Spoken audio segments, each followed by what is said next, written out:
नमस्कार दोस्तों, स्वागत है आपका स्टडी फॉर सिविल सर्विसेज में। वीडियो को पूरा देखिए। कोई भी आपका फीडबैक है, कोई सजेशन है, तुरंत वीडियो में कमेंट करके जरूर बताइए। अच्छा लगे तो वीडियो लाइक जरूर कर लीजिए और ऐसे वीडियो लगातार फ्री में पाने के लिए चैनल को तुरंत सब्सक्राइब कर लीजिए और बेल आइकन को जरूर टैप कर लीजिए ताकि आगे भी सारे वीडियो आपको मिलते रहे। यूट्यूब में फॉलो करते हैं तो प्लीज ये वाला फ्री टेलीग्राम चैनल जरूर ज्वाइन कर लीजिएगा। सारे नोटिफिकेशन, सारे अपडेट यहीं पे आते हैं, ध्यान रखिएगा। स्टडी फॉर सिविल सर्विसेज का कोई भी पेड ग्रुप अगर आपको ज्वाइन करना है तो सिर्फ 856480509690653086089723864455 यही नंबर है हमारे, सिर्फ जहां पे कॉल या व्हाट्सएप कर सकते हैं।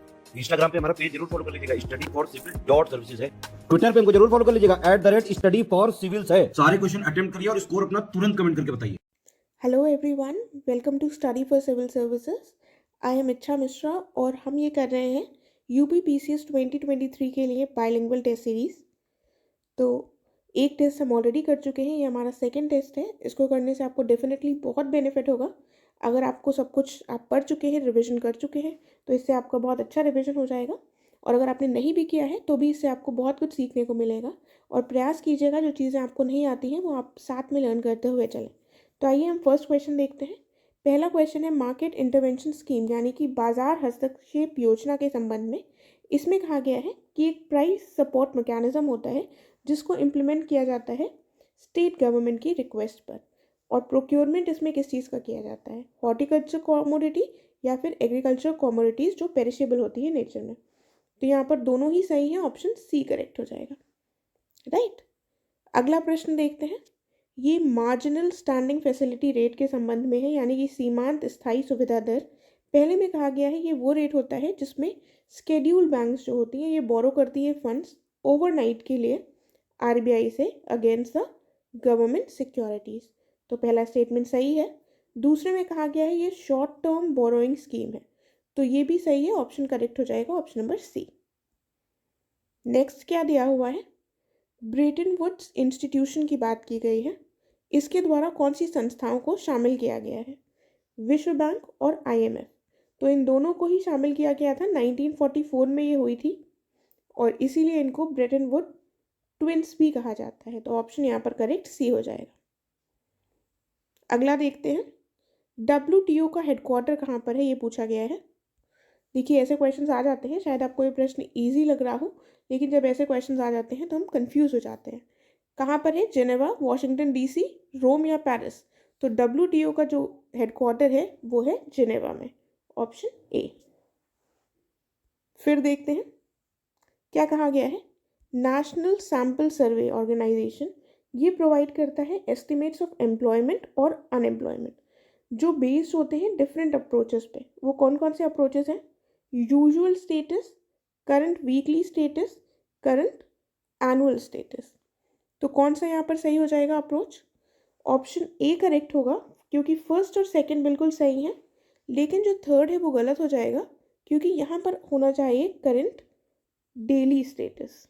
ठीक है, एनुअल नहीं होगा, एक यूजुअल स्टेटस होता है, एक वीकली होता है और एक करंट डेली स्टेटस होता है। तो ऑप्शन ए करेक्ट है। आगे बढ़ते हैं। इसमें कहा गया है कि ई विधान एक प्रोजेक्ट है जिसमें क्या कहा गया है, इसके माध्यम से डिजिटाइज करने का प्रयास किया गया है स्टेट लेजिस्लेचर को और इसको पेपरलेस बनाने का प्रयास किया गया है। ठीक है, और दूसरे में कहा गया है ये डिजिटल इंडिया प्रोग्राम और मिनिस्ट्री ऑफ पार्लियामेंट्री अफेयर्स का प्रोग्राम है। तो कौन सा स्टेटमेंट सही होगा, यहाँ पर दोनों स्टेटमेंट सही हैं, ऑप्शन सी करेक्ट हो जाएगा। अगला प्रश्न देख लेते हैं। ऑस्ट्रेलिया ग्रुप यानी ऑस्ट्रेलिया समूह के बारे में दिया हुआ है। यहाँ पर कहा गया है इसका एम है कि ये जैविक और रासायनिक हथियार यानी कि बायोलॉजिकल और केमिकल वेपन्स के प्रसार को सीमित करेगा और 2017 में इंडिया इसमें शामिल हुआ था। तो कौन सा करेक्ट है, ऑप्शन ए करेक्ट होगा। दूसरा वाला इनकरेक्ट है क्योंकि ईयर 2018 में इंडिया ऑस्ट्रेलिया ग्रुप में शामिल हुआ था। ठीक है, तो ये याद रखिएगा, ये इंपॉर्टेंट ग्रुप्स हैं, बीच बीच में न्यूज़ में आते रहते हैं, तो ऐसे क्वेश्चंस भी पूछे जा सकते हैं। देन जीडीपी में क्या क्या चीज़ें इंक्लूड होती हैं, देखिए जीडीपी की डेफिनेशन क्या है, जल्दी से एक बार रिवाइज करने की कोशिश कीजिए। तो जीडीपी एक बाउंड्री के अंतर्गत, एक निश्चित बॉर्डर सीमा के अंतर्गत जो लोग भी रहते हैं और जो वो इनकम करते हैं वो जीडीपी में इंक्लूडेड होती है। तो अगर इस सीमा के अंतर्गत एक सिटीजन इनकम कर रहा है तो वो जीडीपी में इंक्लूडेड होगी, सही। और इस सीमा के अंदर अगर कोई फॉरेनर इनकम कर रहा है तो वो भी इंक्लूडेड होगी। ठीक है, ये होता है जीडीपी में। तो आइए हम देख लेते हैं क्या दिया हुआ है। Goods and services produced by a foreign national with in the territory of India. सही है बिल्कुल। Goods and services produce by an Indian national in foreign country, तो वो तो इस बाउंड्री के बाहर अपनी कमाई करने जा रहा है, तो वो इसमें इंक्लूडेड नहीं होगी। तो करेक्ट आंसर क्या हो जाएगा? Option number A. ठीक है, फिर देखते हैं इंड इंडो कॉर्पेट, ये क्या है? ये कंडक्ट हुआ अंडमान सी और मलक्का स्ट्रेट के बीच, इंडिया और कौन से देश के बीच में? इन जगहों पर ये कंडक्ट हुआ है। तो ये एक एक्सरसाइज है जो इंडिया और इंडोनेशिया के बीच में कंडक्ट हुई। ऑप्शन ए करेक्ट होगा। फिर हमें करेक्ट स्टेटमेंट बताना है। पहले में कहा गया है पोर्टफोलियो इन्वेस्टमेंट जो है ये एक सिंगल इन्वेस्टर या इन्वेस्टर ग्रुप के द्वारा किया जाता है, जो कितना एक्सीड ना करे, 10% ऑफ इक्विटी से ज़्यादा नहीं होना चाहिए। ठीक है, अगर 10% इक्विटी ज़्यादा होती है से ज़्यादा होगा तो वो FDI कहलाएगा, यानी कि फॉरेन डायरेक्ट इन्वेस्टमेंट। और जो पोर्टफोलियो इन्वेस्टमेंट यानी कि FPI होते हैं, ये जनरली पार्टिसिपेट करते हैं थ्रू स्टॉक मार्केट्स। तो यहाँ पर कौन सा करेक्ट स्टेटमेंट होगा? दोनों ही बिल्कुल सही होंगे, ऑप्शन सी करेक्ट है।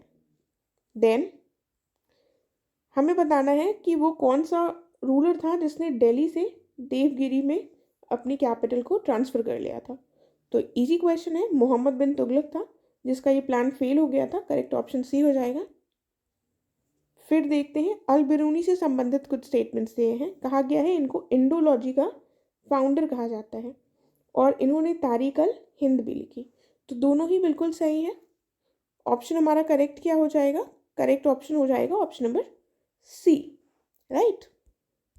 देखिए, इंडोलॉजी से कंफ्यूज मत होइएगा। इंडोलॉजी का मतलब होता है study of Indian history, literature, philosophy. ठीक है, उसको इंडोलॉजी कहा जाता है। और अल-बिरूनी ने इसको पढ़ा, इसके बारे में अध्ययन किया था, तभी इनको संस्थापक कहा जाता है इंडोलॉजी का। फिर से अल-बिरूनी से ही संबंधित कुछ कथन दिए हुए हैं।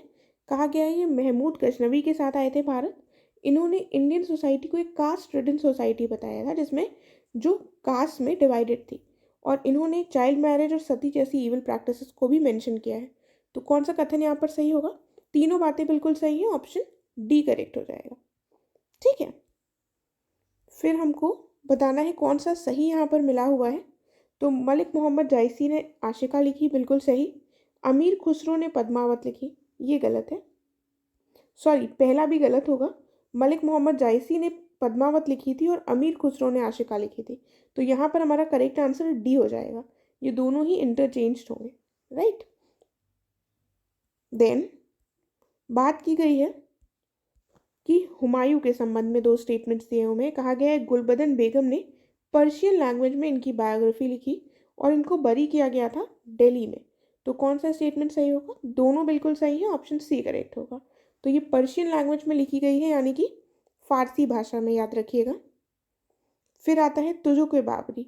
तुजुक बाबरी जो है ये बाबर के द्वारा लिखी गई थी, तुर्की भाषा में लिखी गई थी और इसमें वनस्पतियों और जीवों का भी विवरण दिया गया है।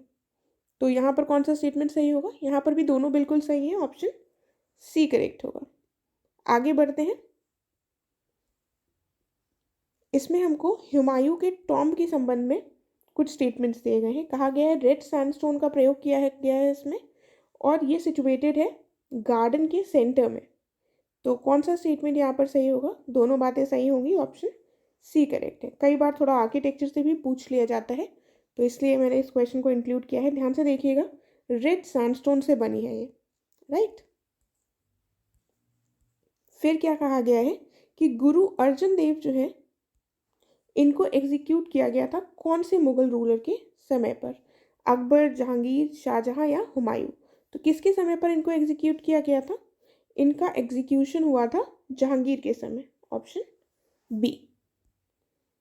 देन अब हमको बताना है इन घटनाओं का सही कालक्रम क्या है। इरविन डिक्लेरेशन, दिल्ली मैनिफेस्टो और लाहौर कांग्रेस।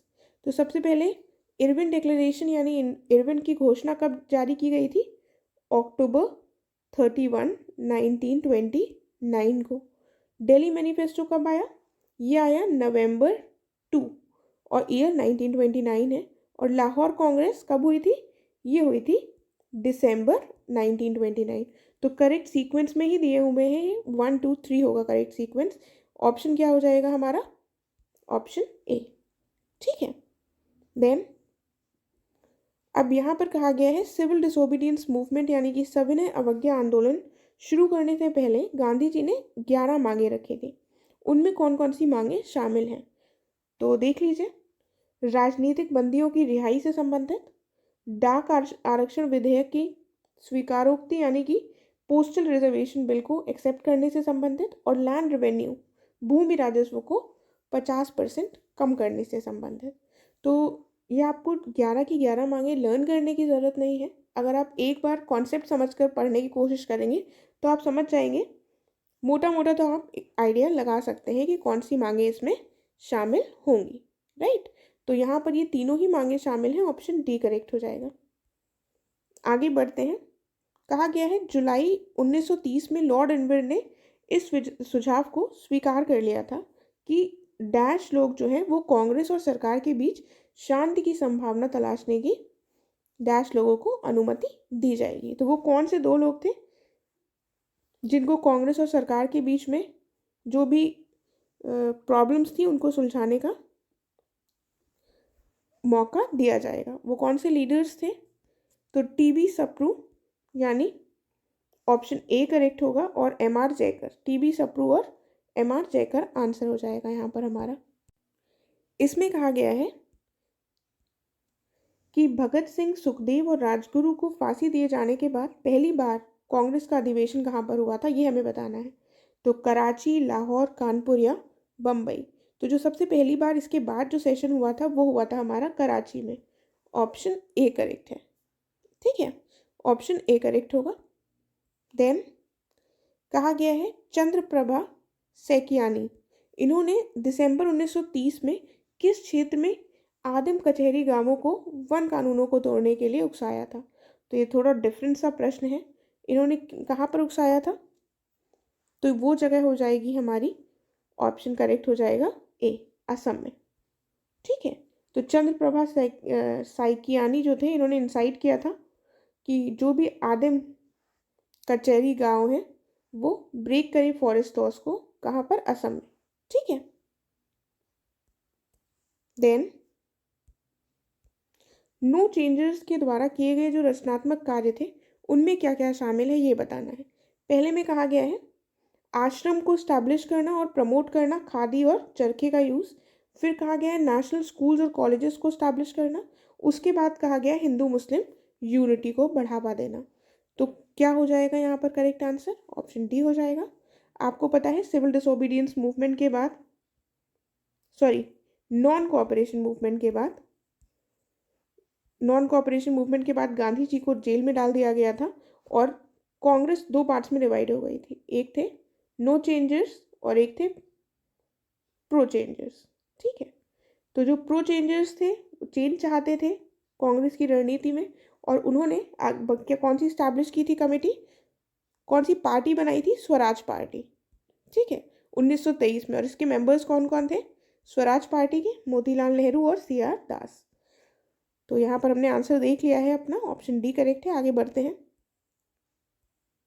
देखिए ये क्वेश्चन आ गया है फिर से यहाँ पर, इनमें से कौन उस समूह के सदस्य थे जिसकी मंशा विधान परिषदों के बहिष्कार को समाप्त करने की थी? तो ये कौन से थे? ये थे प्रो चेंजर्स।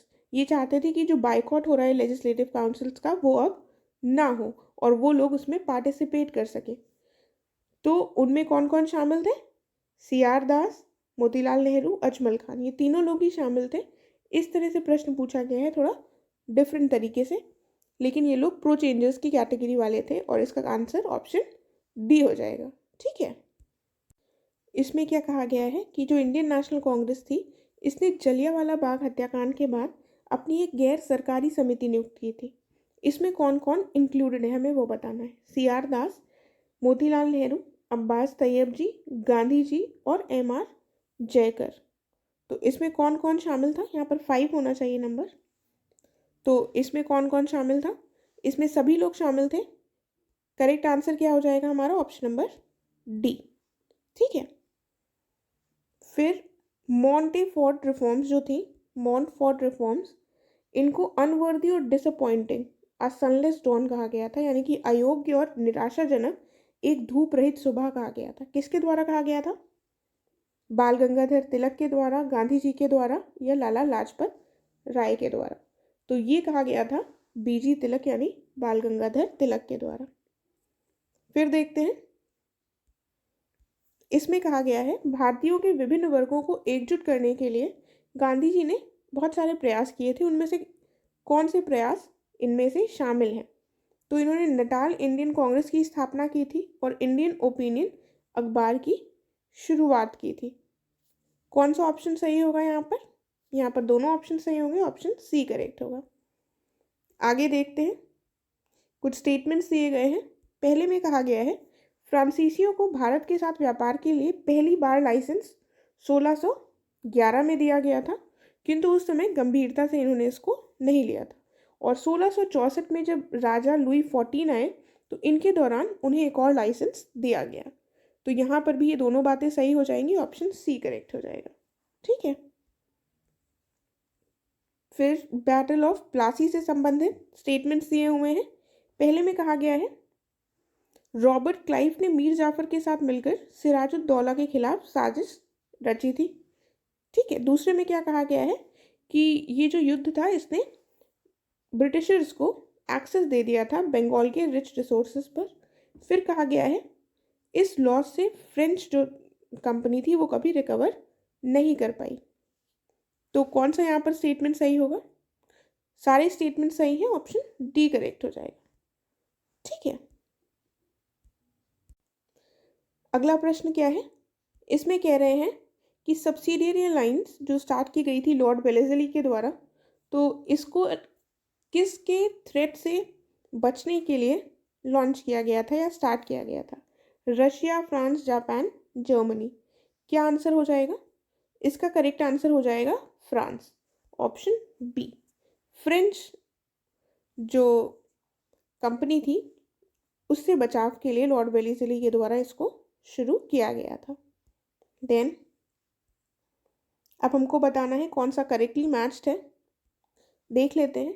पहला जो आंग्ल मराठा युद्ध यानी एंग्लो मराठा वॉर था वो 75 से 82 के बीच में हुआ।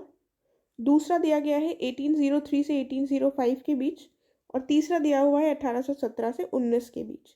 तो ये तीनों ही बिल्कुल सही है, ऑप्शन डी करेक्ट होगा। राइट, ये तीनों बिल्कुल सही मैच्ड हैं। एक बार देख लीजिए इनको ध्यान से, ईयर्स क्योंकि कई बार पूछे जाते हैं।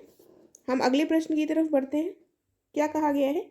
जेम्स ऑगस्टस हिक्की, इन्होंने पब्लिश किया था पहला न्यूज़पेपर इंडिया में बंगाल गजट के नाम से। तो हमको बताना है वो कौन सा ईयर था। वो कौन सा ईयर था? ये ऑप्शंस दिए हुए हैं आपके सामने। कौन सा ईयर था? ईयर था 1780। ठीक है।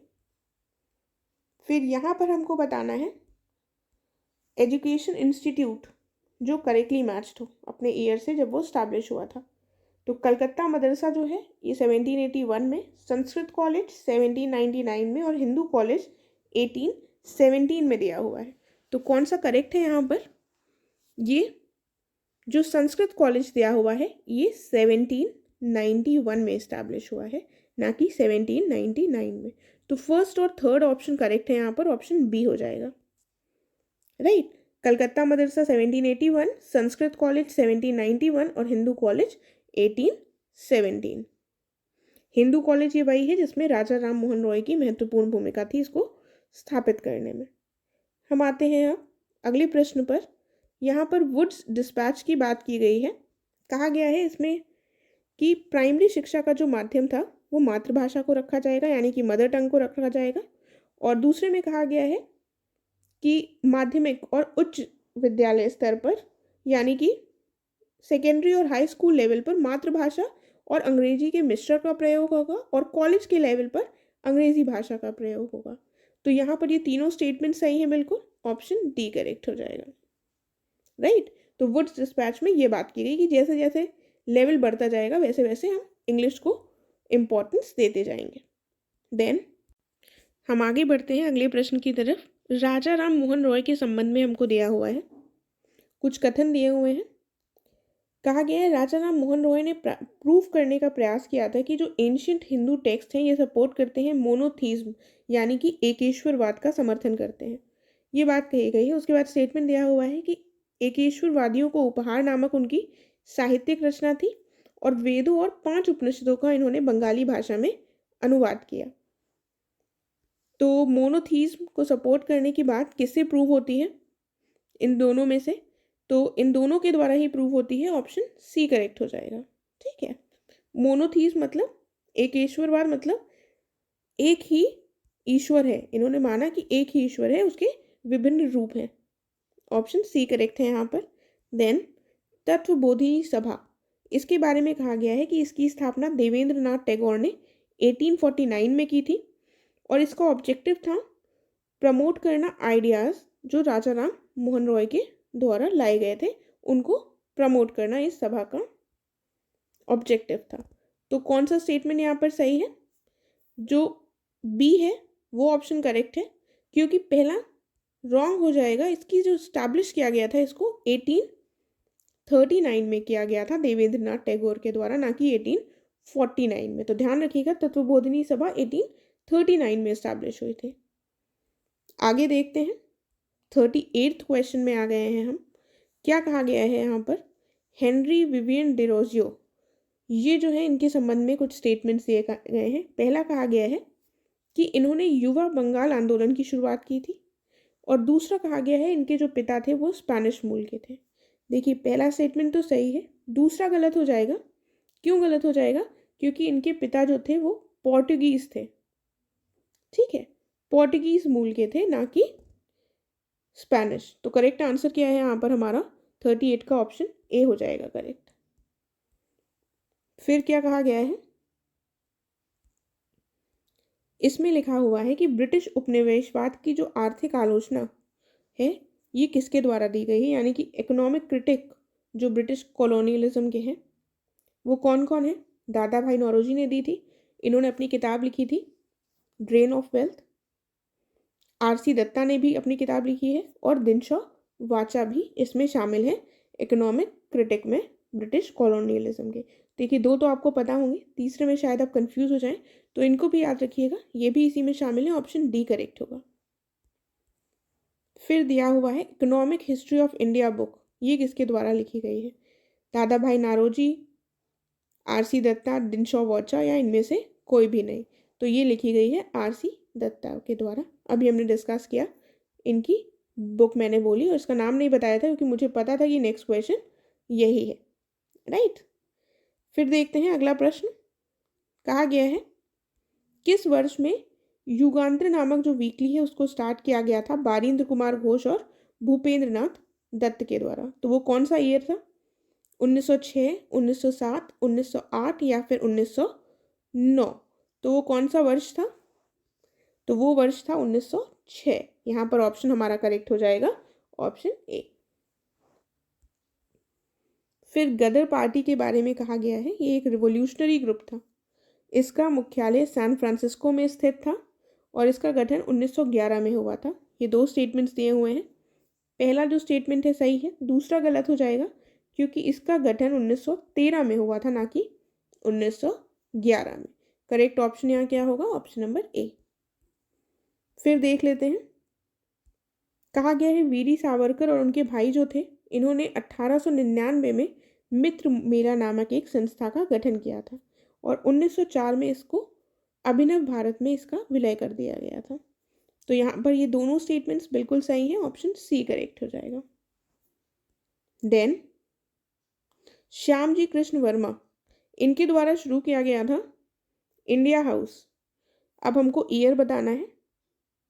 जो इंडिया हाउस है ये लंदन में शुरू किया गया था, क्वेश्चन में ही दिया हुआ है तो ध्यान से देखिएगा। तो ईयर कौन सा होगा? जल्दी से बताइए सोचकर, क्या होगा इसका ऑप्शन आंसर? तो ए ऑप्शन होगा करेक्ट आंसर हमारा 1905 है। राइट। देन 45th क्वेश्चन पर आ गए हैं अब हम लोग। देखते हैं क्या दिया हुआ है इस क्वेश्चन में। देखिए, यहाँ पर हमको बताना है वो कौन सी महिला क्रांतिकारी थी जिन्होंने 1932 में अपनी डिग्री को प्राप्त करते समय गवर्नर पर गोली चला दी थी। ये कितनी बड़ी बात है अगर आप इमेजिन कर देखिए कि डिग्री मिल रही थी और उन्होंने गवर्नर को गोली मार दी थी। वो कौन सी महिला क्रांतिकारी थी? ऑप्शन है बीना दास, प्रीतिलता वाडेकर, शांति घोष या सुनीति चौधरी। क्या करेक्ट आंसर हो जाएगा? ऑप्शन ए, बीना दास थी। वो बीना दास थी जिन्होंने गवर्नर पर गोली चलाई थी। फिर देखते हैं क्या कहा गया है। 1921 में डांगे ने गांधी बनाम लेनिन नामक एक पुस्तिका प्रकाशित की थी। ठीक है, गांधी वर्सेस लेनिन।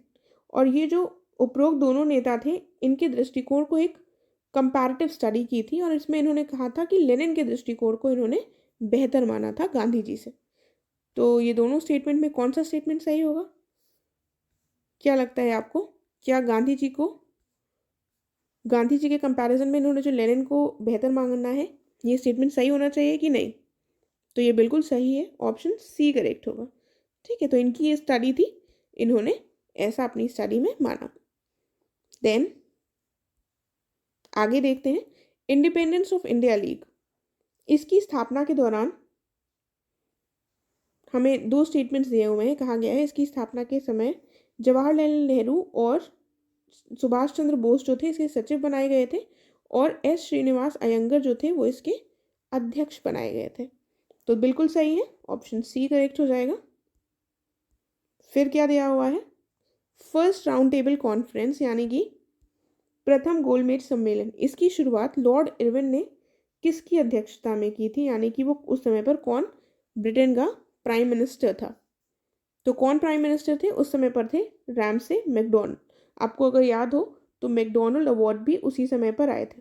ठीक है, जिनको कम्युनल अवार्ड कहा जाता है। और कम्युनल अवार्ड में सेपरेट इलेक्टोरेट देने की बात की गई थी दलित्स को, जिसके परिणाम स्वरूप हम देखते हैं गांधी जी और B.R. अम्बेडकर के बीच में क्या हुआ था? पूना पैक्ट हुआ था। ठीक है, तो इस तरह से थोड़ा एक स्टोरी लाइन बनाते हुए अगर आप चलेंगे तो हिस्ट्री आपको डिफिकल्ट नहीं लगेगी। फिर देखते हैं क्या कहा गया है यहाँ पर कि इनमें से कौन सी एक अवसादी चट्टान है यानी कि सेडिमेंट्री रॉक है। तो ऑप्शंस क्या दिए हुए हैं? लाइमस्टोन यानी चूना पत्थर, डोलोमाइट, सैंडस्टोन बलुआ पत्थर या फिर शेल। तो कौन सी सेडिमेंट्री रॉक है यहाँ पर? यहाँ पर चारों ही सेडिमेंट्री रॉक है, ऑप्शन डी करेक्ट हो जाएगा। आगे देखते हैं क्या कहा गया है। ग्लेशियल इरोजन के द्वारा जो लैंडफॉर्म्स फॉर्म होते हैं, भू आकृतियां बनती हैं, उनमें क्या क्या शामिल है? सर्क, अरीट और पिरामिड शिखर यानी पिरामिडल पीक्स। तो क्या क्या शामिल है? ऑप्शन डी हो जाएगा, तीनों ही शामिल होंगे यहाँ पर हमको बताना है कि रूस में जो कोयला क्षेत्र में शामिल क्षेत्र हैं वो कौन कौन से हैं? डोनेट्स, कुजिनेट्स, तुला, काउकेसस या फिर रूर। तो इसमें कौन कौन से शामिल हैं? देखिए, अगर आपने रूर पढ़ा होगा तो रूर कहाँ पर है? जर्मनी में। तो फोर्थ ऑप्शन तो नहीं होगा, तो पहला ऑप्शन कट गया, लेकिन बाकी तीनों में है। और कुजिनेट्स रूस के कोयला क्षेत्रों में शामिल है, तो दो होना चाहिए, तो हमारे पास ये दो ऑप्शंस बचे हैं। तो 2 और 3 हमें पक्का पता चल गया है और डोनट्स भी शामिल है। ऑप्शन हमारा जो करेक्ट होगा वो डी हो जाएगा। तो याद रखिएगा ऑप्शन डी करेक्ट होगा 51st का। देखिए, कई बार तो हम ऐसे कर सकते हैं कि कुछ ऑप्शंस को शॉर्टन कर दें कि 2 ऑप्शंस करके हमारे पास एंड में 2 बचे, लेकिन कई बार ऐसा नहीं भी हो पाता है। तो इसलिए इम्पॉर्टेंट है कि हमें ज़्यादा से ज़्यादा चीज़ें पता हों। देखिए, इसमें देख लेते हैं, हमको बताना है कौन सा विकल्प इसमें सुमेलित है। ये भी सारे हमारे कोल के से ही संबंधित हैं। यहाँ पर क्या पूछा गया था हमसे? कोल फील्ड्स, वैसे ही यहाँ पर ये भी कोल फील्ड्स ही हैं। तो क्या कहा गया है? ये जो कॉन्सेपियान है ये चिली में है, बताई गई है। कोलंबिया में कॉका घाटी है, जिम्बाब्वे में वांकी है। तो ये भी बिल्कुल सुमेलित है, ऑप्शन डी करेक्ट होगा। इनको एक बार रटने का प्रयास कीजिएगा, 2 बार बोलिएगा ताकि याद रहे।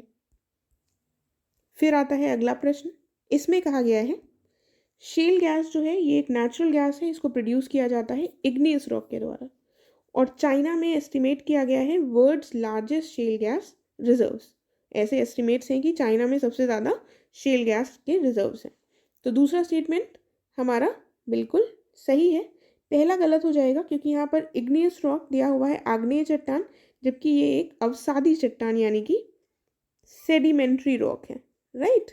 तो करेक्ट आंसर क्या है यहाँ पर? ऑप्शन बी करेक्ट हो जाएगा। फिर क्या दिया हुआ है? कोल फील्ड्स अब दी हुई हैं इंडिया में, कौन कौन सी हैं कोल फील्ड्स हैं इनमें से? जो बीरभूम, कॉम्बे बेसिन और उत्तर कर्णपुरा यानी नॉर्थ कर्णपुरा। कौन कौन सी हैं? तीनों ही हैं, ऑप्शन डी करेक्ट है। तो ये सारी कोल फील्ड्स हैं। रटने का प्रयास करिए, एक दो बार बोलिए। क्वेश्चन में हमको जब पेपर में पूछा जाता है तो टिक करना होता है। यदि हम किसी भी चीज़ को एक दो बार रिपीट कर लें तो वो हमारे दिमाग में इतनी आ जाती है कि हम MCQs में जहाँ तक उसको सही ही टिक करेंगे, राइट। तो ये देख लेते हैं, कहा गया है थोरियम ऑब्टेन किया जाता है मेनली मोनाजाइट से और इल्मेनाइट से in the beach Sands along the coast of Kerala and Tamil Nadu. और वर्ड्स रिचेस्ट मोनाजाइट डिपॉजिट्स कहाँ पाए जाते हैं? केरला में। क्या सही होगा? दोनों चीज़ें सही हैं, ऑप्शन सी करेक्ट हो जाएगा। इंपॉर्टेंट पॉइंट है कि सबसे ज़्यादा वर्ड में मोनाजाइट के डिपॉजिट्स जो हैं पाए जाते हैं केरला में। लगभग 25% जो थोरियम है वो ग्लोबल रिजर्व्स में थोरियम को लगभग 25% इंडिया में पाया जाता है। तो ये भी एक इम्पॉर्टेंट फैक्ट है जो हम यूज़ कर सकते हैं। आगे देखते हैं अगला प्रश्न। इसमें क्या कहा गया है? इसमें हमको बताना है कि भारत में लॉयस यानी कि आयरन ओर कहाँ से ऑब्टेन किया जाता है। पहला दिया हुआ है झारखंड की जो सिंहभूम की नुआ मंडी माइन है वहाँ से, और उड़ीसा के मयूरभंज जिले में जो गुरमा हिसानी माइन्स है वहाँ से। तो यहाँ पर दोनों ही ये बिल्कुल सही दिए हुए हैं, ऑप्शन सी करेक्ट हो जाएगा। तो याद रखिएगा आयरन ओर दोनों ही जगहों से मिलता है। नुआ मुंडी माइन्स जो झारखंड में है और गुरु हिसानी माइन्स जो उड़ीसा में, यहाँ से आयरन ओर मिलता है। फिर देखते हैं national highways authority of India. इसके बारे में कहा गया है कि इसकी स्थापना 1995 में हुई थी, और दूसरे में कहा गया है कि ये रिस्पॉन्सिबल है इंटर स्टेट मूवमेंट के लिए और कनेक्ट करने के लिए वेरियस स्टेट कैपिटल्स को, जो इम्पोर्टेंट पोर्ट्स हैं और जो मेजर सिटीज़ हैं, साथ में जो रेलवे जंक्शंस हैं उनको कनेक्ट करने के लिए ये रिस्पॉन्सिबल है। तो यहाँ पर भी दोनों बातें सही होंगी, ऑप्शन सी करेक्ट हो जाएगा। देखिए अगर स्टेटमेंट वाले क्वेश्चन आ रहे हैं तो उनको ध्यान से देखिएगा, उसमें आपको इन्फॉर्मेशन थोड़ी ज़्यादा प्रोवाइड हो सकती है जिससे भी क्वेश्चन बन सकते हैं। तो ध्यान से देखिएगा। थोड़े से लंबे स्टेटमेंट वाले क्वेश्चंस बोरिंग लगते हैं लेकिन वो बहुत इंपॉर्टेंट होते हैं और अब तो UPPCS में काफ़ी पूछे भी जाने लगे हैं। देखते हैं वोल्गा रिवर के संबंध में क्या कथन दिए हुए हैं। पहला कहा गया है कि ये वल्दाई जो हिल्स हैं उससे निकलती है और ये कैस्पियन सी में गिर जाती है। तो कौन सी बात सही है? बिल्कुल सही बातें हैं दोनों, ऑप्शन सी करेक्ट हो जाएगा। देन मूविंग अहेड, इसमें क्या कहा गया है कि इनमें से कौन सा हमें बताना है नेचुरल पोर्ट है जो लोकेटेड कहाँ पर है? केरला के कोस्ट में, और इसको क्वीन ऑफ अरेबियन सी कहा जाता है। ऑप्शंस क्या है? कोची, तूतीकोरिन, मोरमागांव और पारादीप। देखिए केरला के कोस्ट की बात हो रही है, ठीक है। तो आप सोचिए पारादीप तो उड़ीसा में है, हट गया। उसके बाद तूतीकोरिन भी यहाँ पर पड़ेगा, ये भी हट गया, और मोरमागांव ऊपर पड़ेगा, ये भी हट गया। करेक्ट आंसर हो जाएगा हमारा ए, ऑप्शन ए कोची, ठीक है। फिर देखिए आसियान से संबंधित स्टेटमेंट्स दिए हुए हैं। पहले में कहा गया है 1969 में इस्टेब्लिश हुआ, और दूसरे स्टेटमेंट में कहा गया है इसका मुख्यालय जकार्ता इंडोनेशिया में है। तो दूसरा स्टेटमेंट बिल्कुल सही है, ऑप्शन बी करेक्ट हो जाएगा। 1967 में इसको स्टैब्लिश किया गया था, और इसको स्टैब्लिश किया गया था बैंकॉक डिक्लेरेशन के तहत। कौन से डिक्लेरेशन के तहत? बैंकॉक डिक्लेरेशन के तहत इसको स्टैब्लिश किया गया था। इसका फुल फॉर्म क्या है? इसका फुल फॉर्म है association of south east Asian Nations, right. और इसमें मेंबर्स कितने हैं? 10 मेंबर्स हैं इसमें। कौन से हैं वो 10 मेंबर्स, ये देख लेते हैं। इसमें शामिल है Brunei, Cambodia, Indonesia, Laos, Malaysia, Myanmar, Philippines, Singapore, Thailand और वियतनाम, ठीक है। तो इनको एक बार देखिएगा, कुछ ट्रिक बनाकर लर्न करने का प्रयास कीजिएगा, लर्न हो जाएंगे। वरना अगर आप इनको मैप में एक बार लोकेट कर लेंगे तो भी ईजिली ये लर्न किया जा सकता है, ठीक है। अगला प्रश्न देखते हैं, क्या कहा गया है। झारखंड की जो यूरेनियम माइंस हैं वो कौन कौन सी हैं। जादूगोड़ा माइन, भाटिन माइन, नरवा पहाड़ माइन। तो ये तीनों ही झारखंड की हैं, ऑप्शन डी करेक्ट हो जाएगा। राइट, अगले प्रश्न की तरफ बढ़ते हैं। इसमें कहा गया है कि अर्नेस्ट हैकेल ये पहले व्यक्ति थे जिन्होंने यूज किया था टर्म इकोलॉजी। ठीक है, तो ये थे क्या।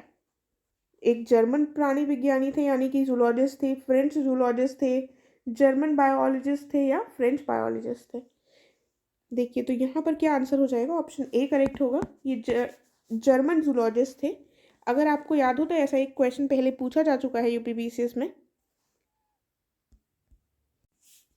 फिर आगे देखते हैं, कहा गया है सिम्पसन्स इंडेक्स, इसका संबंध पूछा गया है किससे है।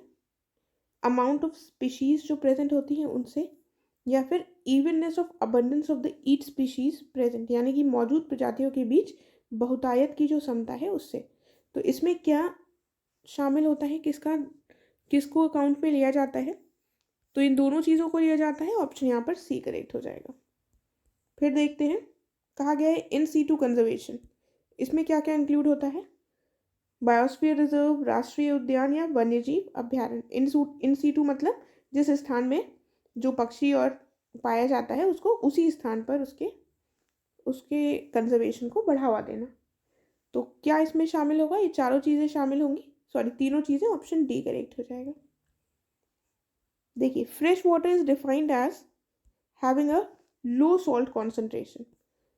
देखिए ऐसे क्वेश्चन भी पूछे जाते हैं एग्जाम में, इजी प्रश्न है लेकिन थोड़ा सा कंफ्यूज कर देगा आपको। जो अलवणीय जल होता है इसमें को परिभाषित किया जाता है ऐसे जल के रूप में जिसका कॉन्सेंट्रेशन ऑफ सॉल्ट कितना होता है, आमतौर पर 1%, 10% या 5%, या फिर आमतौर पर 2% से कम। तो कितने परसेंट से कम होता है ये हमको बताना है। करेक्ट आंसर है option number A, usually less than 1% salt concentration होता है फ्रेश वाटर में। ठीक है, फिर देखते हैं अगला प्रश्न। इसमें कहा गया है भूमध्य रेखीय जो वन है उनसे संबंधित पहला स्टेटमेंट दिया हुआ है कि they have high number of epiphytes, और दूसरे में कहा गया है they have high number of species. कौन सा स्टेटमेंट सही होगा यहाँ पर। देखिए यहाँ पर हमारा करेक्ट आंसर हो जाएगा ऑप्शन नंबर सी, दोनों स्टेटमेंट सही हैं। और एपीफाइट्स क्या होते हैं ये मैं आपको बता देती हूँ। ये वो प्लांट होते हैं जो दूसरे पौधे पर ग्रो करते हैं, स्पेशली वो जो पैरासिटिक नहीं होते हैं। ठीक है, जैसे कि जो फर्न्स होती हैं और जो एयर प्लांट्स होते हैं, ऑर्किड्स होते हैं, ये ग्रो करते हैं ट्री के ट्रंक्स पर। ट्रॉपिकल रेन फॉरेस्ट में इनको एपीफाइट्स कहा जाता है। राइट, फिर देखते हैं अगला प्रश्न। इसमें कहा गया है आर्द्र भूमि संरक्षण और प्रबंधन नियमावली, यानी कि वेटलैंड कंजर्वेशन और मैनेजमेंट रूल्स जो हैं ये किस वर्ष लागू हुए थे, 2017, 18, 19 या 20। तो ये लागू हुए थे 2017 में, याद रखिएगा। अगला प्रश्न दिया हुआ है कि अनसुपा लेक जो है ये लार्जेस्ट फ्रेश वाटर लेक है ओडिशा का, और ये जो लेक दिया हुआ है ये ऑक्सबो लेक है जो फॉर्म होता है महानदी रिवर में। तो दोनों बातें सही हैं, ऑप्शन सी करेक्ट है। देखिए अगर ऑप्शन सी ज़्यादा क्वेश्चंस में करेक्ट हो रहा है तो इससे परेशान मत होइएगा। आपका काम यहाँ पर मेन ये है कि जो भी पॉइंट्स हैं वो आपको लर्न होने चाहिए, कि अगर आपके मेन एग्जाम में पूछे जाएं तो आपका वो गलत नहीं होना चाहिए। तो प्लीज़ उस पर ज़्यादा कॉन्सेंट्रेट कीजिएगा, ये जो पॉइंट्स दिए हुए हैं। राइट, और अगर इन केस आपको कोई कन्फ्यूजन है तो आप कमेंट कर पूछ सकते हैं। मैं ट्राई करूँगी पूरा कि आपके कन्फ्यूजन को, आपके डाउट को सॉल्व कर सकूँ। ठीक है, अगले प्रश्न की तरफ बढ़ते हैं। वाडूवर बर्ड सेंचुरी, ये जो बर्ड सेंचुरी है ये कहाँ पर स्थित है हमें बताना है। तमिलनाडु, तेलंगाना, केरल या कर्नाटका। तो ये लोकेटेड है तमिलनाडु में, ऑप्शन ए करेक्ट हो जाएगा। फिर सुंदरबंस के संबंध में हमको करेक्ट स्टेटमेंट बताना है। कहा गया है बंगाल की खाड़ी के जो तटीय क्षेत्र है इसमें एक विशाल मैंग्रोव वन पारिस्थितिकी तंत्र है, और इसमें दुनिया के सबसे बड़े मैंग्रोव वन शामिल हैं। तो यहाँ पर भी दोनों बातें सही हो जाएंगी, ऑप्शन सी करेक्ट है। आगे बढ़ते हैं।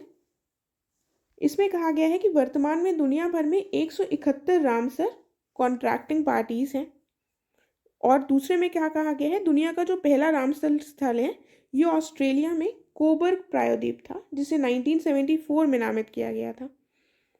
तो कौन सी बात यहाँ पर, कौन सा स्टेटमेंट सही होगा। यहाँ पर हमारी दोनों बातें सही हैं। याद रखिएगा रामसर कन्वेंशन से काफ़ी क्वेश्चंस पूछे जाते हैं। तो पहला स्थल कौन सा था रामसर साइट में इंक्लूड होने वाला? कोबर्ग पेनिनसुला ऑस्ट्रेलिया का।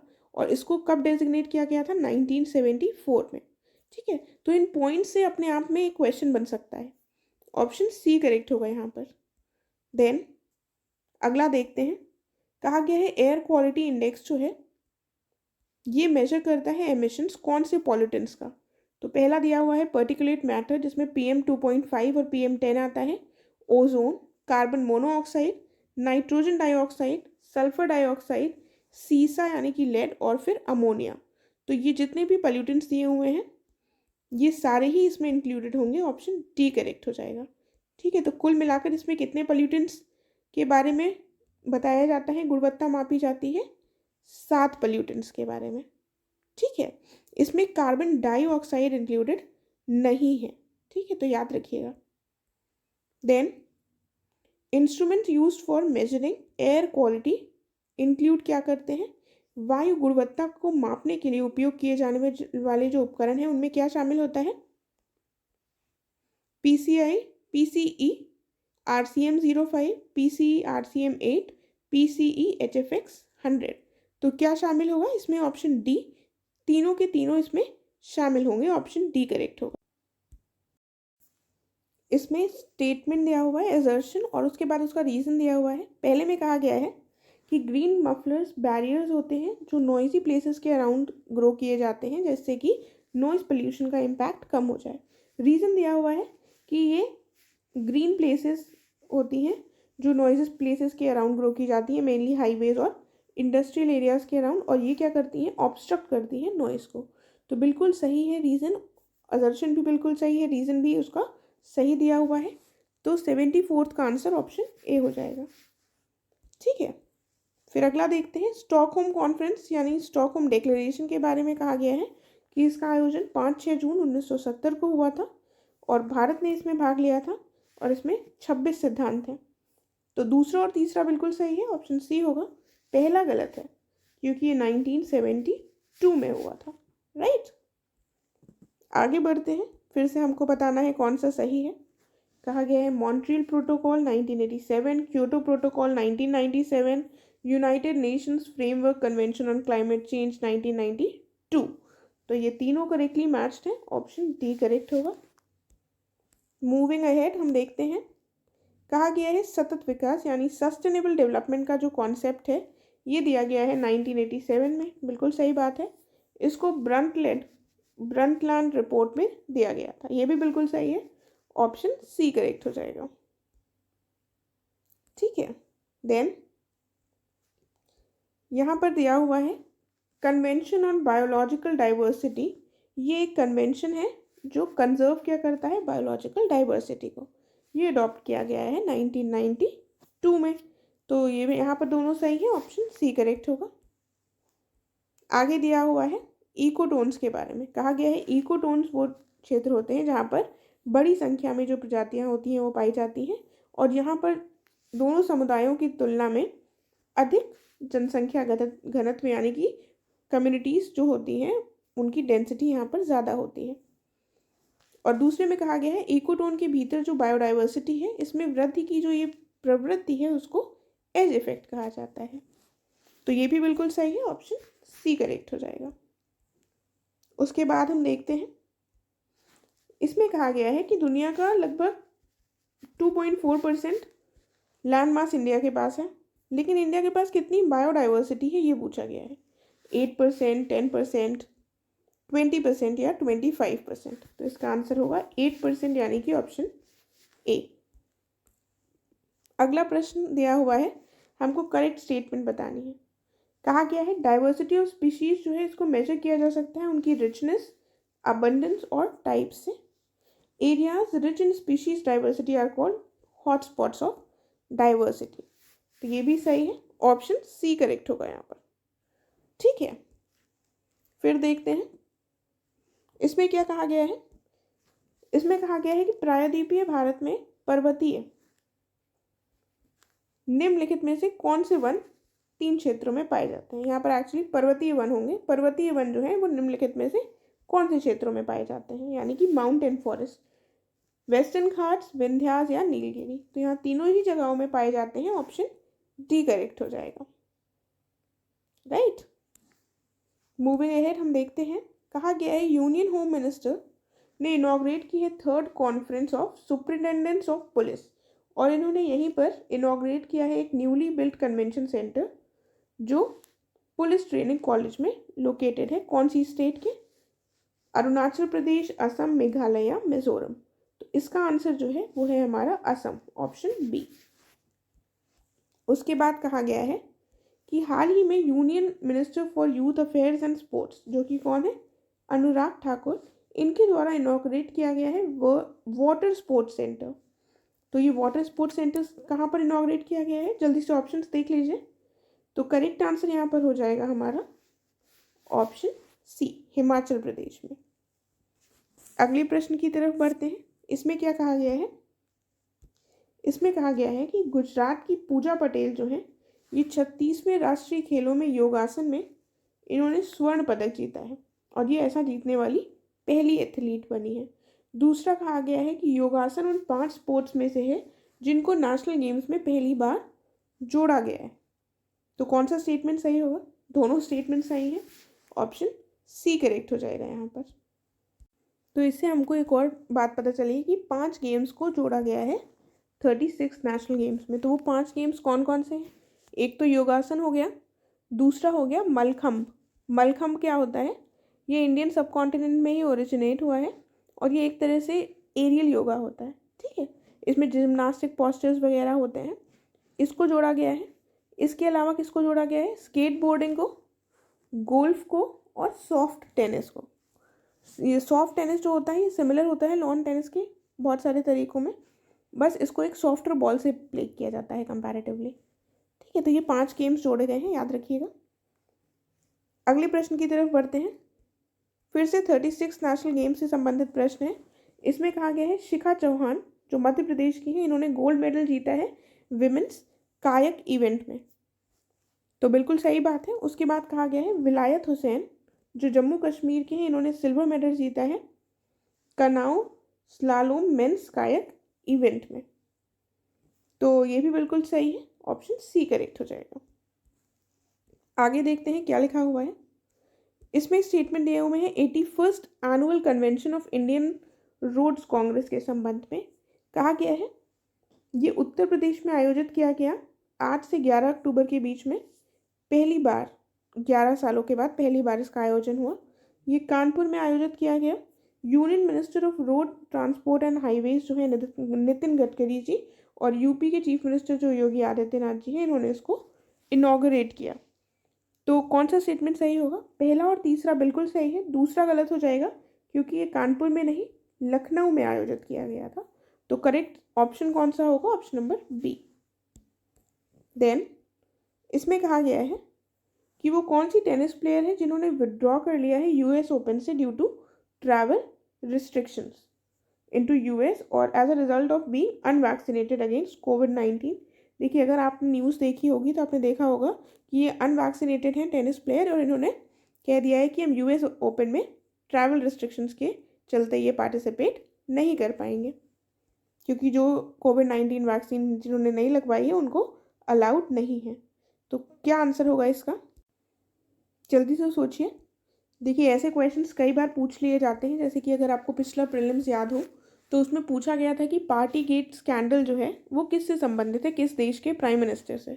तो वो बोरिस जॉनसन से संबंधित है जो उस समय पर यूके के प्राइम मिनिस्टर थे। तो ऐसे क्वेश्चंस आने की संभावना बनी रहती है। तो यहाँ पर क्या आंसर हो जाएगा? 88th का आंसर हो जाएगा ऑप्शन नंबर ए, नोवाक जोकोविच ने यूएस ओपन से विड्रॉ कर लिया था इस रीजन के चलते। अगला प्रश्न देखते हैं। एक्सटर्नल अफेयर्स मिनिस्टर जो हैं डॉक्टर एस जयशंकर, इन्होंने 13th foreign ministers framework dialogue में पार्टिसिपेट किया इनके Australian counterpart Penny Wong के साथ कैनबेरा में।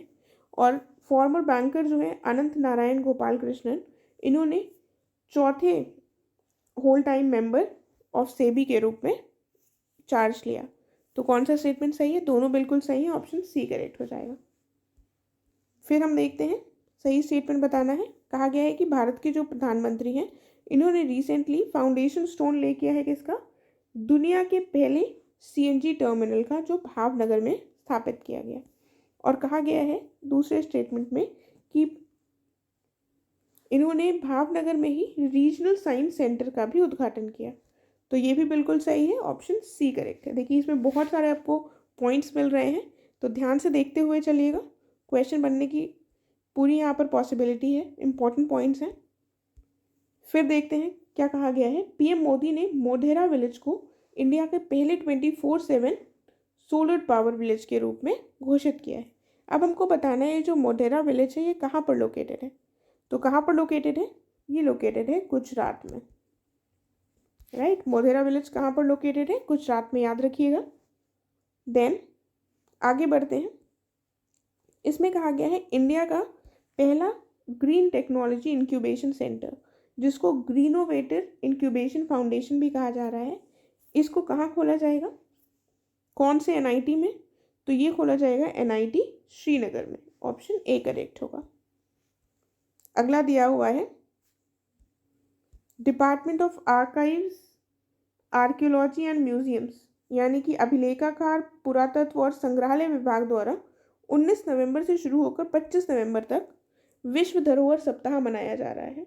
और इसका प्राथमिक उद्देश्य जो है वो क्या है कि जो भी परंपराएं हैं और संस्कृति है इनके बारे में लोगों को अवेयर किया जा सके। तो यहाँ पर भी दोनों बिल्कुल सही हैं, ऑप्शन सी करेक्ट होगा। फिर देखते हैं, कहा गया है मिनिस्ट्री ऑफ एनवायरनमेंट, फॉरेस्ट और क्लाइमेट चेंज ने कॉन्स्टिट्यूट की है एक टास्क फोर्स जो मॉनिटर करेगी चीता का introduction in Kuno national park. तो वो कौन सी है, हमको बताना है। सिचुएटेड कहाँ है कूनो नेशनल पार्क, इस क्वेश्चन को हम शायद पहले भी कर चुके हैं, आपको पता होना चाहिए इसका आंसर। इसका ऑप्शन करेक्ट होगा option number A, Madhya Pradesh.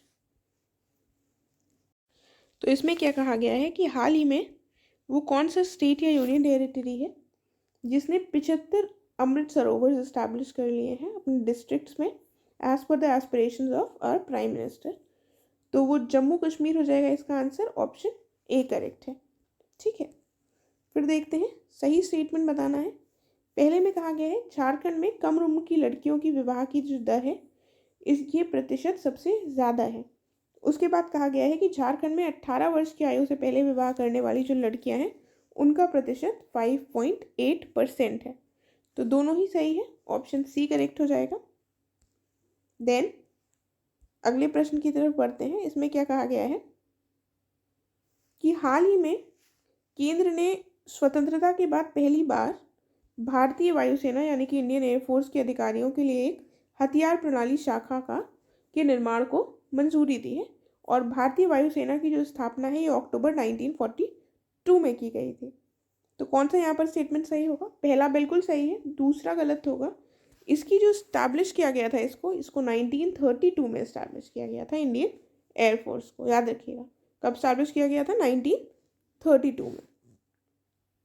तो यहाँ पर ऑप्शन हमारा ए रहेगा सही। देन इसमें कहा गया है Bank of India investment managers appointed Mohit Bhatia as its new CEO, और सीबी जॉर्ज जो है इनको अपॉइंट किया गया है ambassador of India to Japan. ये भी बिल्कुल सही है, ऑप्शन हमारा करेक्ट हो जाएगा सी।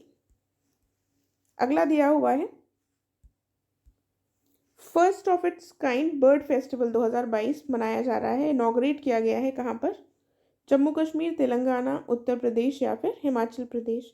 तो इसको किया गया है इनॉग्रेट जम्मू कश्मीर में, ऑप्शन ए।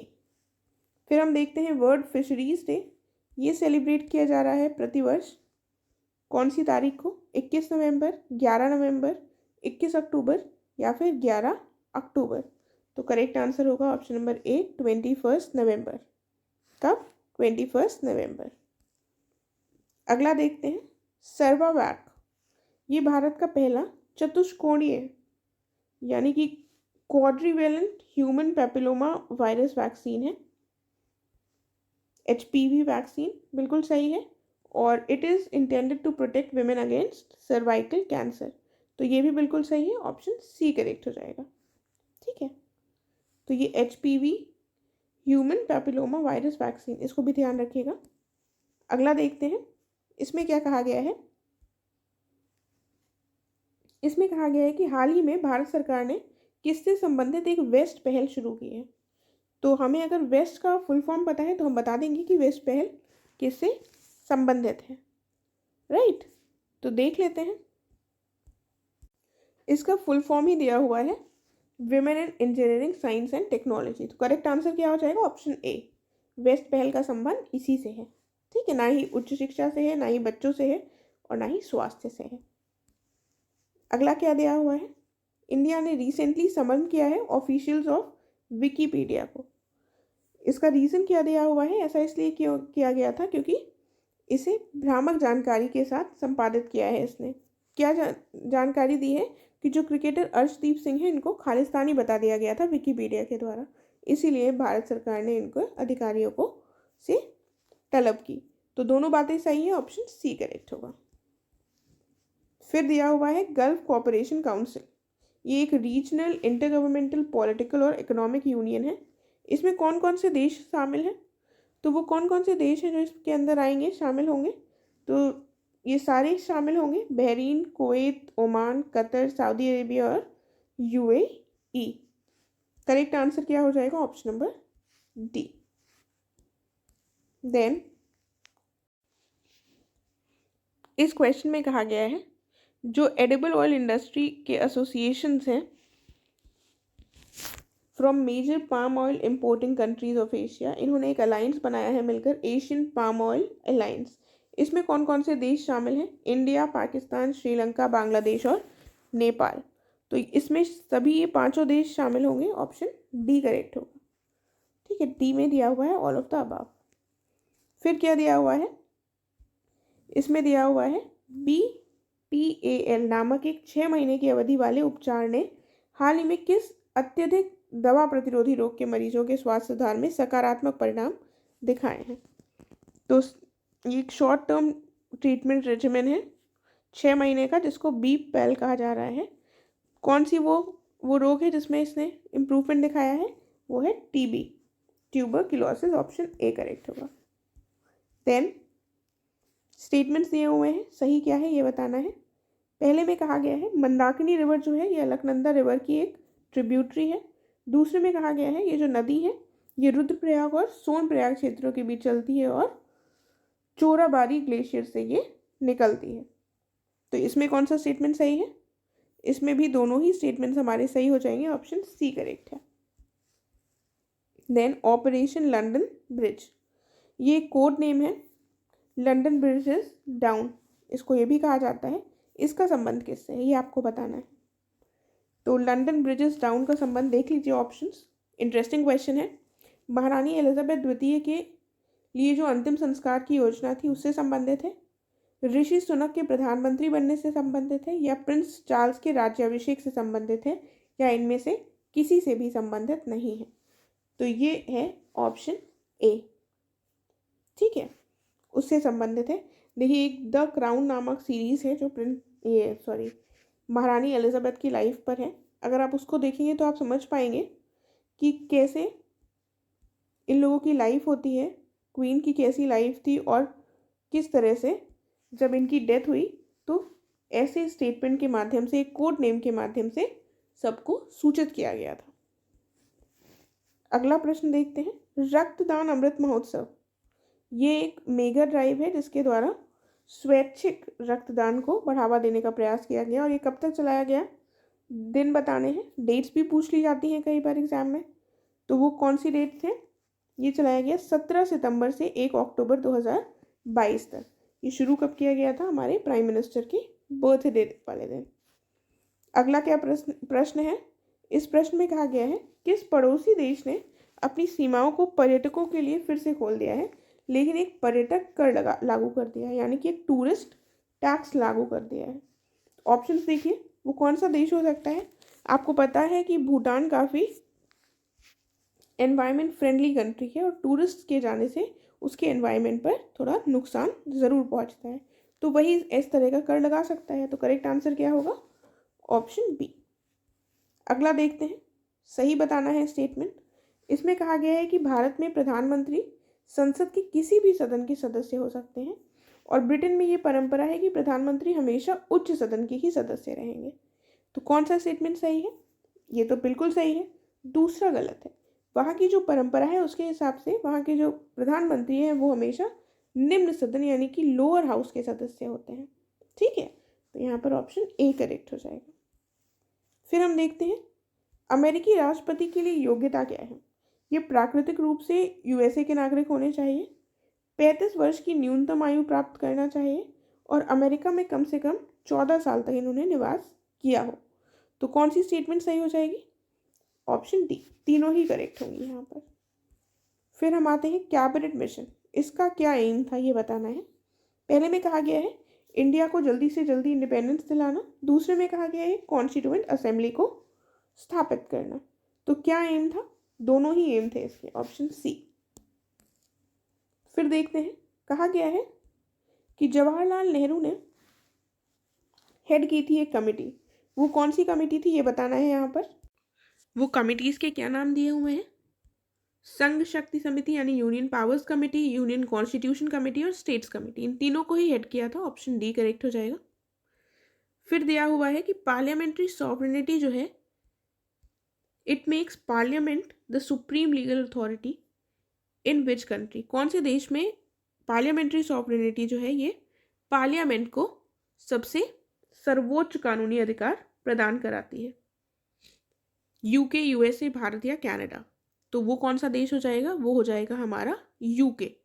यूके में पार्लियामेंट के पास यानी संसद के पास सर्वोच्च कानूनी अधिकार है। और यूएसए में किसके पास है? जुडिशियरी के पास। इंडिया में किसके पास है? कॉन्स्टिट्यूशन के पास। ठीक है, फिर क्या कहा गया है? इसमें कहा गया है ऑस्ट्रेलियन कॉन्स्टिट्यूशन से हमने क्या क्या लिया है?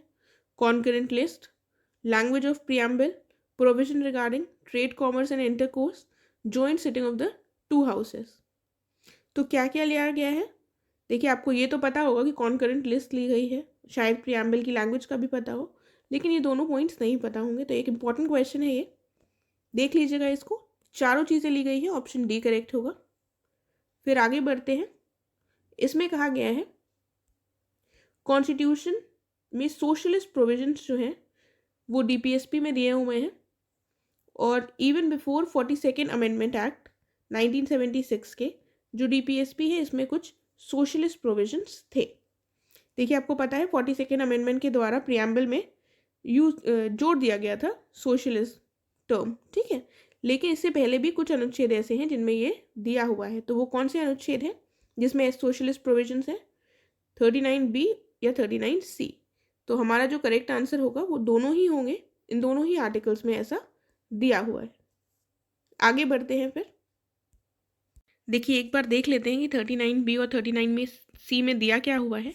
तो जो 39B है ये बात करता है कि ओनरशिप और कंट्रोल होगा जो मटेरियल रिसोर्सेज का, ये स्टेट के द्वारा ऐसे ऑर्गेनाइज किया जाए कि ये कॉमन गुड के बढ़ावे को सर्व कर सके। और 39C में क्या दिया हुआ है कि जो भी वेल्थ होगी उसके कॉन्सेंट्रेशन एक ही या कुछ ही लोगों में हो, ऐसा प्रयास किया जाएगा कि ऐसा ना हो। ठीक है, तो वेल्थ का कॉन्सेंट्रेशन कुछ ही लोगों के हाथों में ना हो, इसका प्रयास किया जाएगा। तो ये दिया गया है इन दोनों आर्टिकल्स में। आगे देख लेते हैं। 118th क्वेश्चन में आ गए हैं अब हम। कहा गया है वो कौन से प्रोविजन है कॉन्स्टिट्यूशन के जो सीक करते हैं पॉलिटिकल इक्वालिटी को अचीव करना। पहला दिया हुआ है no person is to be declared ineligible for inclusion in electoral roles.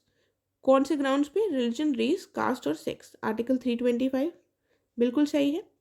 फिर आर्टिकल 326 दिया हुआ है elections to Lok Sabha and state assemblies are to be conducted on the basis of adult suffrage, यानी कि यहाँ पर आर्टिकल 326 की बात की गई है। पॉलिटिकल इक्वालिटी दोनों के द्वारा प्रोवाइड की गई है। करेक्ट आंसर हो जाएगा हमारा ऑप्शन नंबर सी। फिर देखते हैं। कहा गया है कि Karnataka was constituted from princely state of Mysore, जो थी उससे कर्नाटका बनाया गया था स्टेट रीऑर्गेनाइजेशन एक्ट 1956 के द्वारा, और इसको रीनेम किया गया था कर्नाटका 1983 में। तो क्या करेक्ट हो जाएगा? पहला बिल्कुल सही है, दूसरा स्टेटमेंट गलत होगा क्योंकि इसको रीनेम 19 1973 में किया गया था, ना कि 1983 में। तो करेक्ट आंसर है ऑप्शन नंबर ए। अगला देखते हैं क्या कहा गया है। प्रेसिडेंट ऑफ इंडिया और जो गवर्नर होते हैं स्टेट्स के, ये इम्यूनिटी एंजॉय करते हैं फ्रॉम द प्रोसिक्यूशन। ठीक है, इनको अभियोजन से छूट मिलती है, लेकिन ऐसा कौन से आर्टिकल के अंतर्गत है? तो ये आर्टिकल हो जाएगा हमारा आर्टिकल 361। ऑप्शन बी करेक्ट हो जाएगा। फिर क्या दिया हुआ है, Indira Sahni versus union of India case 1992 का के संबंध में कुछ स्टेटमेंट्स दिए गए हैं। पहले में कहा गया है सुप्रीम कोर्ट ने डिसीजन दिया था कि यूनियन गवर्नमेंट रिजर्व कर सकता है 27% government jobs for backward classes. ठीक है, और ये कॉन्स्टिट्यूशनली वैलिड बताया गया। उसके बाद कहा गया था कि reservation of seats shall only confine to initial appointments, और प्रमोशंस से संबंधित जो है उसमें नहीं दिया जाएगा रिजर्वेशन, और जो टोटल रिजर्वेशन है ये 50% से ज़्यादा एक्सीड नहीं करना चाहिए। तो दोनों स्टेटमेंट्स बिल्कुल सही हैं Indira Sahni versus union of India case में, जो 1992 का है। ऑप्शन सी करेक्ट होगा। फिर देखते हैं क्या दिया हुआ है। इसमें लिखा हुआ है the freedom of movement has 2 dimensions, internal और एक्सटर्नल, और ये प्रोटेक्ट की जाती है आर्टिकल 19 या आर्टिकल 21 के द्वारा। तो इसको प्रोटेक्शन प्रोवाइड किया जाता है दोनों के द्वारा, क्योंकि आर्टिकल 19 प्रोवाइड करता है इंटरनल मूवमेंट की फ्रीडम, और आर्टिकल 21 एक्सटर्नल मूवमेंट की फ्रीडम प्रोवाइड करता है। ऑप्शन सी करेक्ट हो जाएगा। फिर देखते हैं कहा गया है कॉन्स्टिट्यूशन में ओरिजिनली जो है वो राइट टू प्रॉपर्टी एक फंडामेंटल राइट के रूप में बताई गई थी, और ये कौन से आर्टिकल के थ्रू बताई गई थी? Article 19(1)(f), article 31। तो क्या करेक्ट होगा यहाँ पर? दोनों करेक्ट हो जाएंगे, ऑप्शन सी। उसके बाद कहा गया है आर्टिकल 43A को इंसर्ट किया गया था 42nd कॉन्स्टिट्यूशनल अमेंडमेंट एक्ट 1976 के द्वारा, और आर्टिकल में कहा गया है कि जो स्टेट है it shall take steps to secure the participation of workers in the management of industry. तो कुल मिलाकर ये आर्टिकल बताया गया है 43A। ये भी सही है, ऑप्शन सी करेक्ट हो जाएगा। फिर क्या दिया हुआ है, प्रेसिडेंट रूल से संबंधित स्टेटमेंट्स दिए हुए हैं। कहा गया है इसको आर्टिकल 356 के अंतर्गत 2 ग्राउंड्स में इम्पोज किया जा सकता है।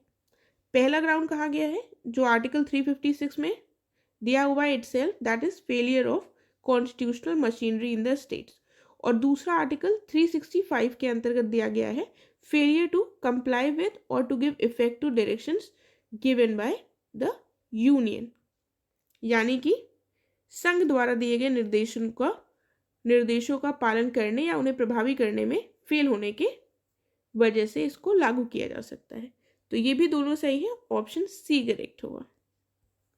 अगला देखते हैं, it is the duty of the president to lay before the parliament recommendation of the union finance commission, report of the comptroller and auditor general, report of the national commission of scheduled caste. तो क्या का answer यहाँ पर correct होगा? सारी reports हमें president के सामने ये तीनों रखनी होती हैं, ऑप्शन डी।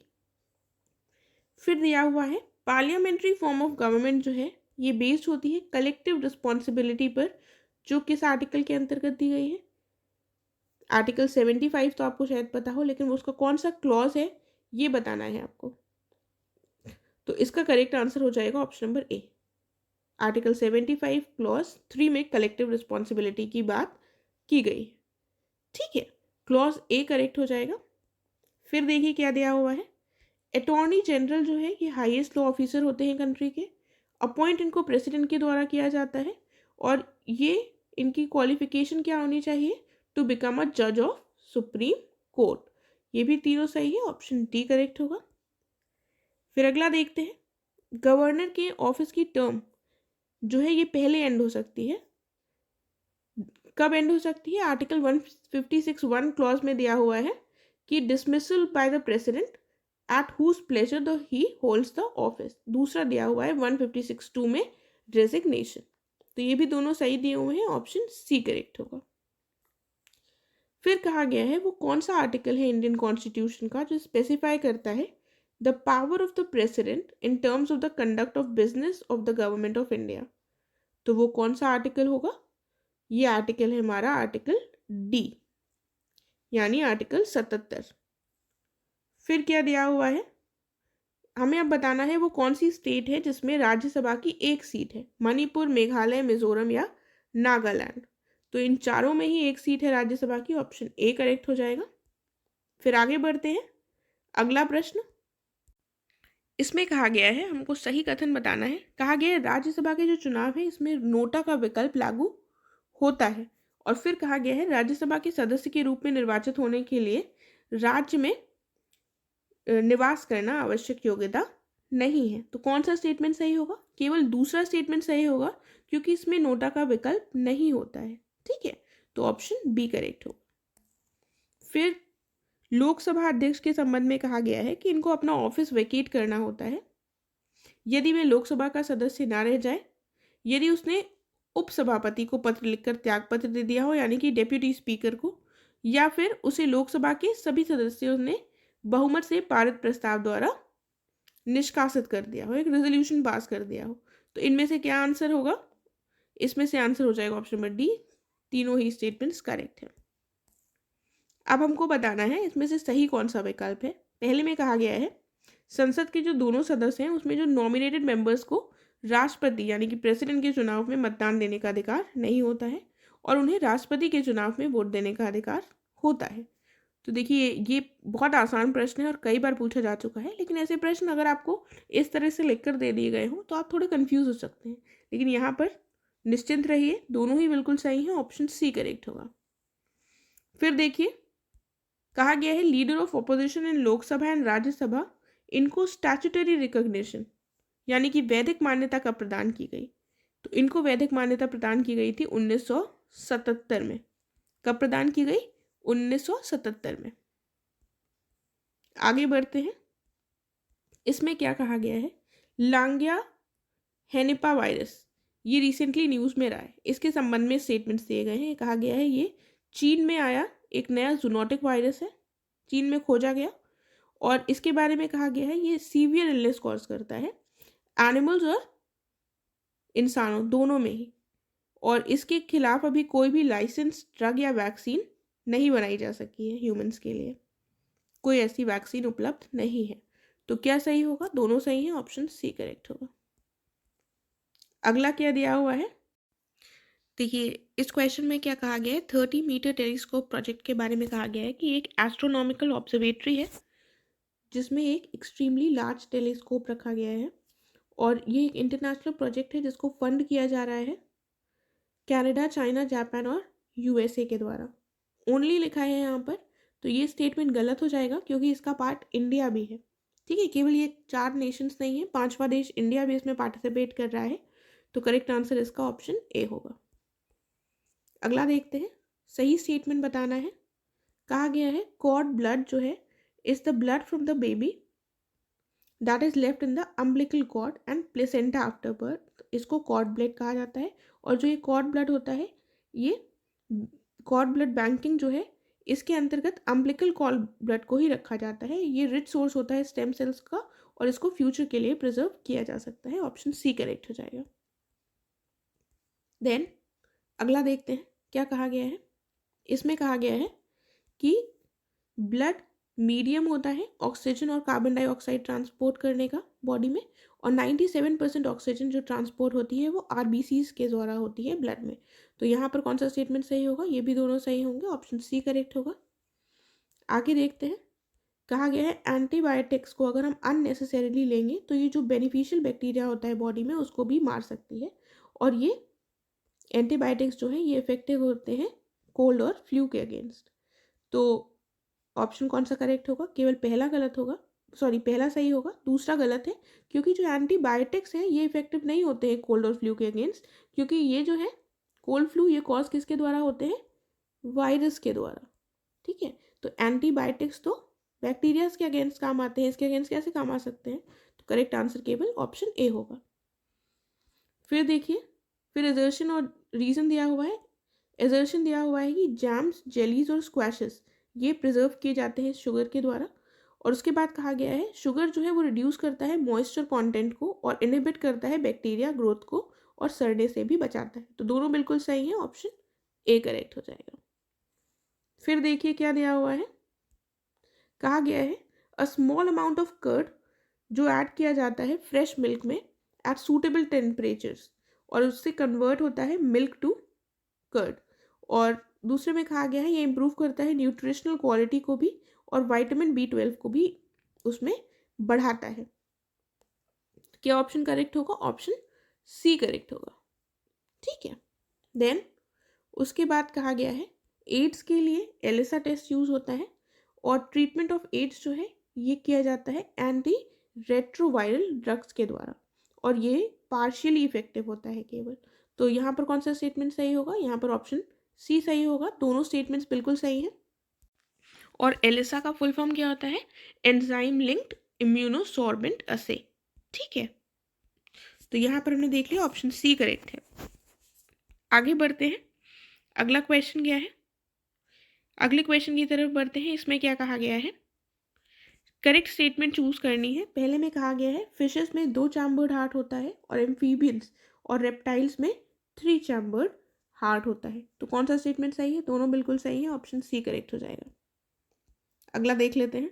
इसमें कहा गया है इलेक्ट्रोकार्डियोग्राफ यूज किया जाता है टू ऑब्टेन एन ECG और ECG एक ग्राफिकल रिप्रेजेंटेशन है of the electrical activity of the heart during a cardiac cycle.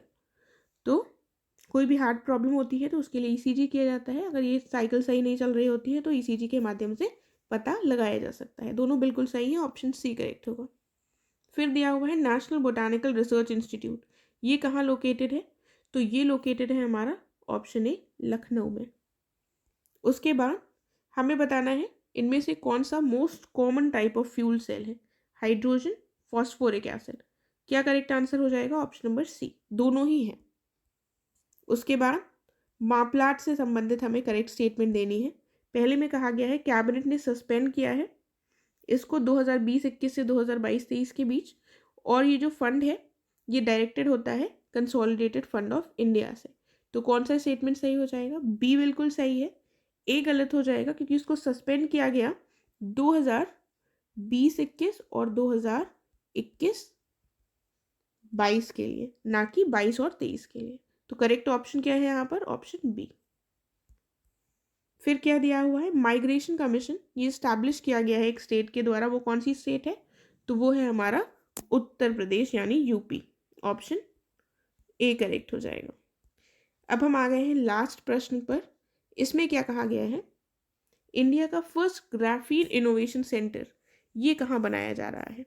तो ये कहाँ बनाया जा रहा है? ये बनाया जा रहा है केरल में। ठीक है, तो इसके साथ हमारा ये कंप्लीट हो गया है। अगर आपको कोई भी डाउट है तो आप कमेंट करके ज़रूर पूछिएगा। आई होप आपने इससे बहुत कुछ सीखा होगा और लर्न कर लीजिएगा। जो भी चीज़ें आप भूल रहे हैं इसको एक बार फिर से देख लीजिएगा वीडियो को। डेफिनेटली ये आपकी बहुत हेल्प करेगा। फिर हम मिलते हैं अपने नेक्स्ट लेसन में। Thank you so much.